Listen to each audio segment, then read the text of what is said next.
This is nothing but that sports talk. And welcome to Nothing But That Sports Talk. I'm Rafique Louison alongside H2O Haran. How you doing today during this Thanksgiving weekend? I'm doing pretty good, man. Just excited to be on here. Had a good turkey day. It's pretty cool to be here with you, man. We've been meaning to get this done for quite some time. Exactly. And yeah, why don't you give us a little bit about what you thought about the whole basketball being played out during this global pandemic, including college basketball when it returned?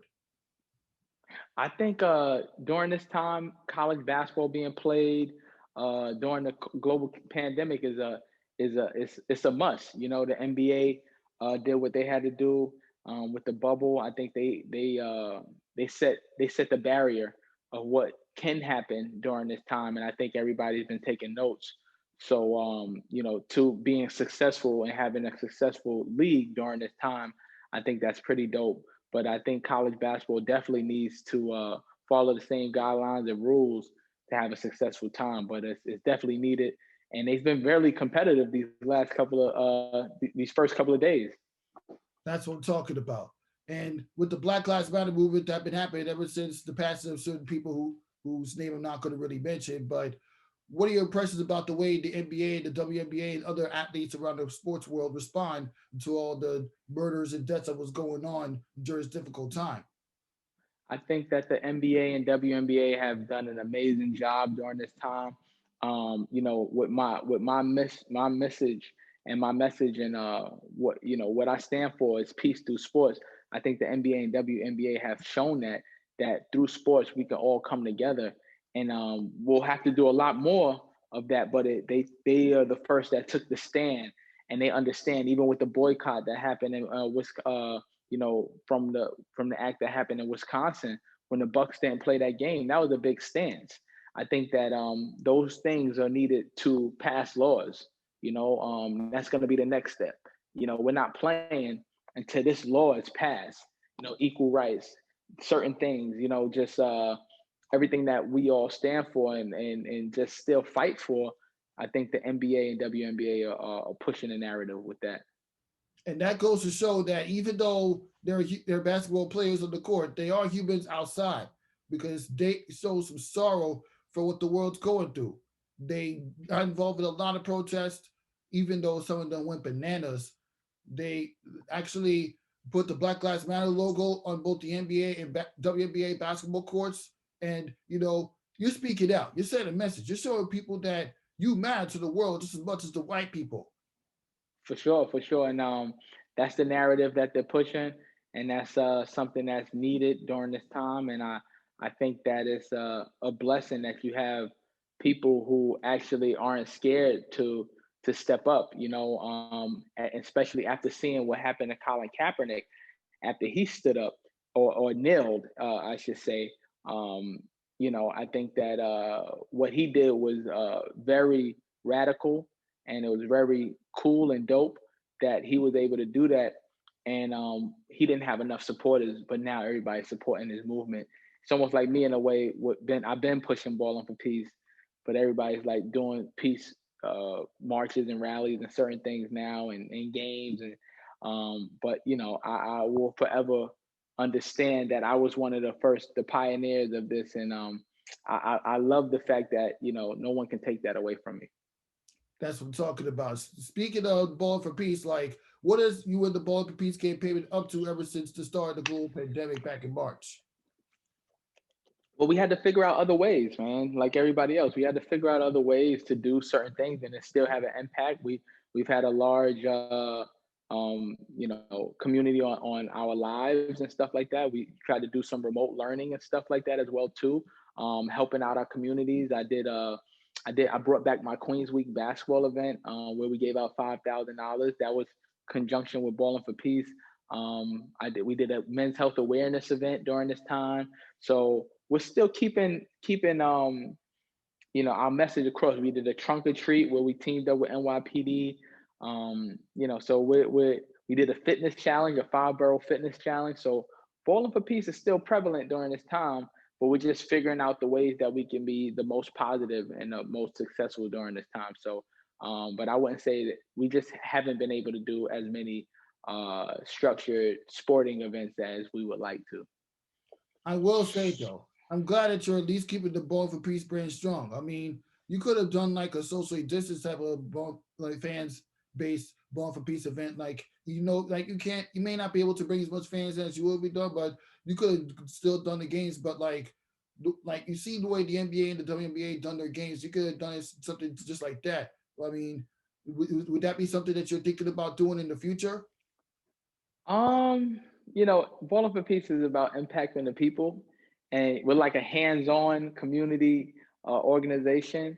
So, we're just trying to figure out the ways to still impact the people during this time. So, I guess if that's something that we have to do, where we have no fans and maybe like stream it or something like that, then that's something that we can do and would do. Like, I don't know if you watch URL or the Smack Battles, but that's something that Smack White does. They had like they stream it off of caffeine and stuff, and they have no fans in there. So it's cool, but it's also not cool. But we'll figure out a way.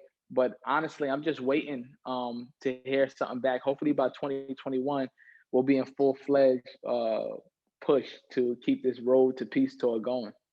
That's what I'm talking about. And speaking of Road to Peace Tour, like, how do you guys plan on doing it? Like, what are some of the ideal cities that you plan to visit when you're doing these Road to Peace games? So we already visited Chicago. We started up the new year with that over All-Star weekend. I plan on doing a celebrity game every All-Star weekend, whatever city that the NBA is in. So that's a given. But Chicago, LA, Boston, Atlanta, New York, of course, and I was adding the school that I went to, Sacramento State, to the Ballin' for Peace Road to Peace tour. So I was in talks with doing a game in Sacramento. So I just let the cat out of the bag with that one. So you got an exclusive here that I will be doing a Ballin' for Peace celebrity basketball game at my old school, Sacramento State. That's what I'm talking about. That's Sacramento State. Man, you literally living the dream with doing basketball on and off the court. That's a fact. That's a fact, man. I'm super proud of that. I was able to go to that school. It wasn't a big powerhouse name, but it was a home for me. That's the only school that I played in 2 years in a row, and it was a blessing to be able to go to Sacramento State. I have so many fond memories of that place, and I just want to keep my energy going over there and helping out their community as well too. Yes. And helping out the community is very important when you're doing these basketball events. But Hmm. since since we're talking basketball, let's continue the conversation going because a couple weeks, like a week and a half ago, we had the NBA draft. Like, what are your impressions about the draft picks that were made throughout the draft? Well, being a Knicks fan, I feel like they picked up like they got a steal in the draft, like you mentioned before with Obi Toppin, and him being a hometown kid, being from Brooklyn, working out with my guy Tippy, and playing in the Big Apple sports games and stuff like that. I could relate to him a lot more, and I feel like a lot of fans can relate to him. So I think he'll have a lot of support coming from New York, and I think it'll have like that Patrick Ewing feel. You know what I mean? So I say a steal because he went number 8. He could have very well been in the top 3 or 4 from in my eyes. So I think Anthony Edwards going number 1 was dope. Lamelo Ball going to going to uh, going to Charlotte was crucial, but I think he would have went number 2 if they would have known what was going on with Clay. I think Lamelo Ball would have went number 2 if the Warriors knew that Clay was out with that injury, with it's so tragically that him tearing his Achilles. It's crazy. Yeah, that injury to Clay Thompson was just so devastating. All we can hope for is that the Warriors continue to have a strong season, but we'll get more to the Warriors later. Why don't we just name which of the 4 players out of James Wiseman, Lamelo Ball, Anthony Edwards, and Obi Toppin would you play 1-on-1 in a game of 21 and why? I would play Lamelo Ball, and Ooh. I would play him because he has the most hype out of guys. A lot of the kids like him, so that'd be a a big YouTube moment for me as well too. The old dog playing the new pup. I think that'd be fire. And I would love, just to see if, he really worked on that jump shot and stuff like that too. So, maybe we can make that happen. H2O, I think I could do a couple of things with LaMelo Ball, but I think he would have the most shock value with me playing against him than anybody else. Yeah, I know. And I know you would love to have a one-on-one game against LaMelo Ball. That would be a match to see, especially if it can't happen in the NBA, if it can't happen in the G League, it might happen in the street ball, or it might happen in Nike JDL Classic next season when it comes back. Oh Speaking of yeah. that, why don't you reflect on what it's like being able to get a championship crown at the JDL Classic last season? I actually just was washing some clothes and I actually saw the championship shirt that we won as well too, and that was pretty dope. To have this reminder, I forgot that he was out there too, man. But it was pretty dope because I was coming as a spectator, and people was like, "Yo, H, what up, man? Yo, come play." They needed one, and I went and I played for with my boy Kurt. He was coaching the West Fourth team, and I really rock with West Fourth. That's one of the leagues that I really enjoy playing in, and excuse me, it was just dope to be in the atmosphere. I didn't even have my gear that I wear. I didn't have no tights. I didn't have my signature headband or anything like that. But you know, I got it done. They gave me the Russell Westbrook new sneakers that he had with Jordan and the shorts and some socks, and that was pretty dope, man. We got it going, and it felt good to win that championship. I look forward to coming back. Me and my boy Overtime Trey. You know what I mean? Yeah, imagine winning a championship with guys that you only know for like 5 to 10 minutes. That's a Well, that very amazing experience compared to a LeBron James that he played alongside for like literally 1 year minimum. yeah. Well, that was actually my reality. So, I was able to get a championship playing with some guys that I just met. Yeah, you and Overtime Trey were killing it back then. I'm not gonna lie. Yo, that was dope, man. That was my first time hooping with him, man. He's a really good hooper, and I'm gonna have him be a brand ambassador for Ballin for Peace. Yeah, and speaking of Hmm. and well, yeah, the NBA season's coming up. Which team do you think is the team to watch this season coming up? To watch or to win? Who do I think gonna win? Watch. Is just I think the Phoenix Suns will be a team to watch, man. I like what they did. I like Chris Paul being over there. I think Chris Paul should have went to a more of a contending team, but I think he likes that role of like helping out the young boys. I think him and Devin Booker in the backcourt is gonna be something lethal, Yeah. So I like the moves that they've made. I like the moves that Atlanta has made. We're picking up um, Bogdanovich and Danilo Gallinari and Rondo, and they're mixing up veterans with some of the young guys with Trey Young, and I think it'll be pretty cool, and I'm glad that Melo signed back with the Blazers, and I'm looking forward to seeing the Knicks and what they can do putting this young talent together. Yeah, but getting back to the Phoenix Suns, they did go 8-0 in the bubble, even though all it took was a David Lillard moment to actually miss the playoffs. But Yeah, when you add Chris Paul, who's literally a mastermind when it comes to winning close games, even though he hasn't won a championship yet, you really get the whole veteran presence of him on that roster from a team that literally had the best basketball experience for a team that didn't make the playoffs. yeah, for sure. I think that's gonna be dope. It's gonna be amazing, and having Chris Paul play in the bubble will be not in the bubble with Phoenix will be uh like a dream come true for some of those other players. Will be a dream come true.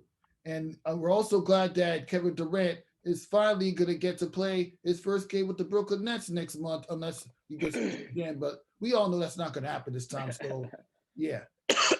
How good do you think the Brooklyn Nets are going to be when KD finally steps on the court? I think they they have championship capability with Kyrie and KD. I think those two alone, and Dinwiddie and all those other guys, Karis LeVert, they have a solid core. And with Steve Nash, I'm sure he'll and they brought in D'Antoni and having Jock Barnes still on as a coach. is pretty dope because Jock Vaughn was able to get a lot from those players who really, nobody really looked at. So the Brooklyn Nets were a lot. They were overachievers, and they did a lot to kind of command respect. And a lot of that had to do with their coaching style. And shout out to Kenny Atkinson for getting them there. It was a tragedy that he got fired. It's kind of weird too, but again, that's the name of the game. That's the business. But I think they have championship aspirations and goals that they can actually achieve. A lot more championship aspirations than last season when Kevin Durant didn't play the entire year, even with the season being extended all the way to August, all the way to August, September, and October because of the global pandemic. Yeah. So, I think he could have got out there and jumped on the court, but why? You know what I mean? Why risk it? I think it was good for what he's doing, and I think that it's pretty cool that he took this whole year and some months, maybe a year and a half. Yeah, a year and a half, uh, and going into this new season. I think it'll be real good for him. Yeah. Well, that's it for this episode of Nothing But That Sports Talk. Thank you for stopping by, Haran. And I'm glad we got to do another interview.